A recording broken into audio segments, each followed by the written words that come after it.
Yeah, hi. We're talking yesterday. We did have training on using the auxiliary load on the inverter. Unfortunately, I'm really sorry, it didn't go as planned. We had a few setup problems with our equipment, our video recording equipment, not the inverter, and it was a bit of a disaster. So I thought I'd redo it again today. We put something on YouTube. You know, the auxiliary load, the auxiliary port is an amazing port. And on our inverter, it's something that can do everything. You know, we discussed yesterday about using it as a generator input.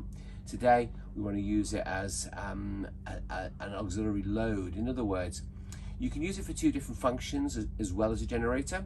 One function, if the voltage of the battery or the state of charge of the battery is over a certain percentage, it can give you an output.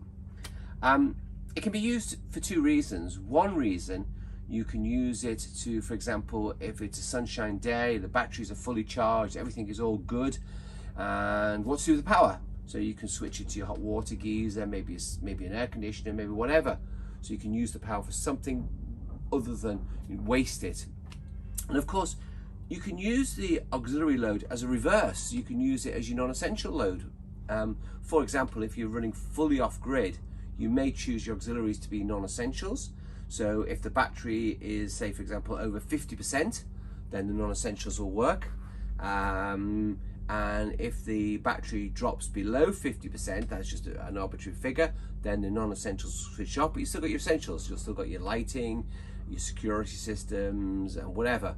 So you can separate it, and that's a really, really nice feature of it, especially off-grid solution. On-grid solution, then obviously you're going to use it for your hot water and stuff like that. So there's two different things. I want to show you also, we're discussing using microinverter with the auxiliary load, because that's always causes a little bit of confusion. So we set something up in the other room. So just let's go through and we can have a look. Inverter. We've got a load this load is actually connected. This is to the UPS, which is the load terminal. We've got a small on-grid inverter. So we've got three parts, and of course we've got a battery. So load is running. So let's have a look at what's going on here on the screen. Okay, so we look on the screen. Let's go on to the setup. We'll go on to auxiliary setup. So I can use auxiliary as for microinverter. So I'm going to click it for microinverter. Okay, so it's microinverter. Here you've got several things going on. You've got the point at which the microinverter will switch on. So we'll put it on here, and we might choose the microinverter to come on at, say, quite low, say 80%. So when the battery drops to 80%, the microinverter will come on, and let's go back on. And then if it goes to 100%, it will drop out. We've also got here this frequency. There is, everybody asks me about frequency shift. Okay, if the inverter is on grid, working on grid, of course we can't do frequency shift because it ties with the grid, it can't separate. However, we've got a nice little feature which I keep avoiding, but it will work. If we are using the system off grid, and only when it's off grid, then the inverter can frequency shift to tail off a microinverter or a slave inverter. So here the frequency, I've set it 52. This is the frequency of which the whole inverter frequency will come up to 52, and it can only do this when it's off grid, and as it reaches 52, then it will tail off a microinverter and it will stop it running, and it will adjust its frequency, so it will frequency shift to drop it, but it will only do that when it's in the off grid mode.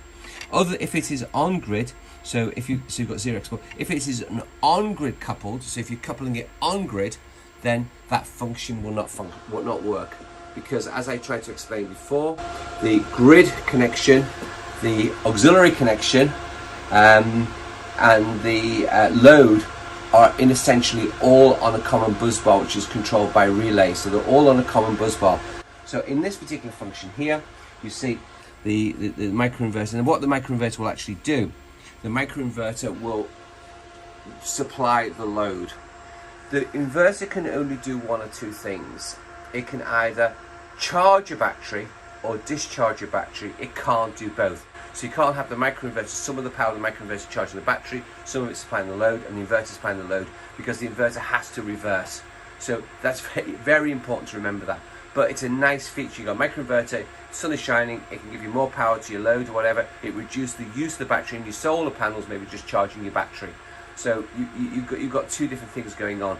And in fact, what you can actually see here now, this is connected, and you'll see this microinverter here is actually operating, and it's functioning here. The noise you hear in the background is actually our solar emulator. So we've got a solar emulator which is operating here. So this, you see how it operates. It's very, very nice. Now, if we go onto auxiliary, now I've obviously connected this to a microinverter, and I'll click onto here, and the microinverter will actually shut off. And I go onto auxiliary load, click OK. You hear the click, it drops out. That's because it's going to function as a different function now. So I've taken it off as a microinverter. Let's go back on here, auxiliary load. There are several things going on here. This is the point at which the auxiliary will go off. This is when it will come on. So this is currently set as 100%. So the auxiliary load will come on at 100% and it will go off at 95%. These figures are totally changeable, and I can change these whatever I suit. So my off position, maybe bring it much lower. And what I was trying to explain before. So I might want my auxiliary to switch off, especially if I'm using it as so on here now I can use that as non-essential loads. So at 50% non-essential loads will switch off. This figure here is the amount of power available on that port. It also limits the power. The power comes from the battery, not the solar panel. So the battery is in the middle, so it will supply it. So if you get a shadow coming across, it will shadow. Another nice little feature here, if I click here, if I've got grid presence, then it will always operate. So if the grid is there, it will always operate. So I can connect my non-essentials to the auxiliary port, grid's there, work hunky-dory. If suddenly the grid goes, the non-essentials could still work up until the battery reaches, say, 50%, and then the non-essentials will go. So it's quite a nice feature. Just be careful don't overload things, but it's a very nice feature, especially if you've got off and on power, and you might want to keep some of your non-essentials, providing your batteries are all good. So you've got that choice. So it's a very nice feature. So something to remember. You can run non-essentials off your auxiliary. Of course, you can only do one thing with it. So if you're going to use a generator or whatever, and I explained this in a previous video about using a generator. So it is a nice feature. It's a very nice feature. What we'll do, we'll try and get some sort of document or manual just relating to auxiliary. So I think this is quite important. Depending on how you use it. The other thing is, remember, the power coming from the auxiliary port will not always show on the inverter because the CT coil. So when you look at the mapping of the unit, and I come out of it. So you look on the mapping here, and you see the auxiliary. You'll see the power going out of it, creating the environment.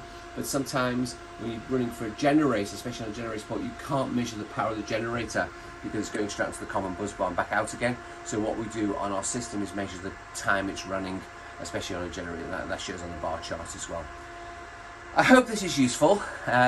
We will put more questions and answers. If you've got any questions, just text on the group or whatever, we'll try and answer it.